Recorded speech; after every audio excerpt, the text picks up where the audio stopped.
दिन में आदम और हव्वा को एक वाचा दी, लेकिन उस वाचा में शर्तें थीं।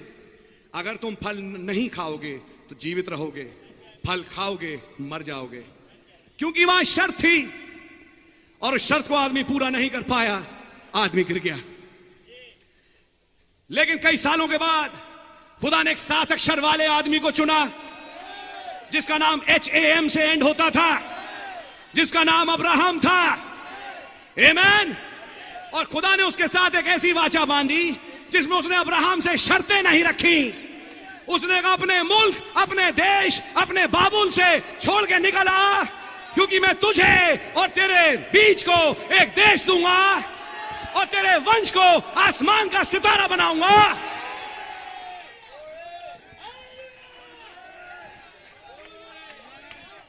उस वाचा में जहां खुदा ने शर्तें नहीं रखी, क्योंकि खुदा को समझ में आ गया, माफ करिए, खुदा कोई नई चीज नहीं समझता, वो खुदा है।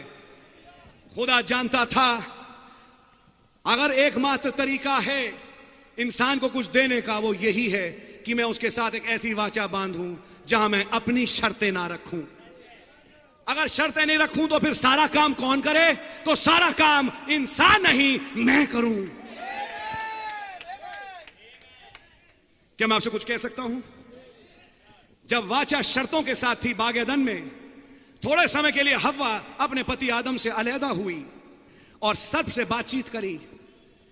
क्या खुदा ने सर्प से कहा इससे पहले कि हव्वा फल खाए, सर्प इसको छूना नहीं, ये मेरे पुत्र की पत्नी है, इसको छूना नहीं, अगर छुआ तो मैं मार के खत्म कर दूंगा? खुदा वहां बीच में नहीं आया।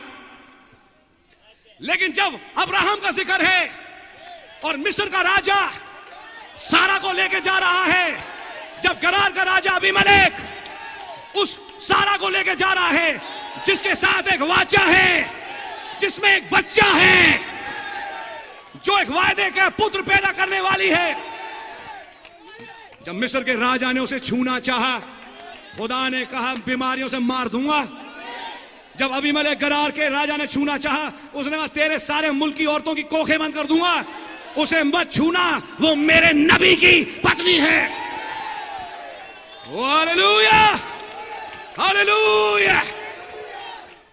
खुदा यहां बीच में पड़ गया, बात में बीच में नहीं आ रहा, क्योंकि वहां इंसान के लिए कुछ रखा, फल मत खाना।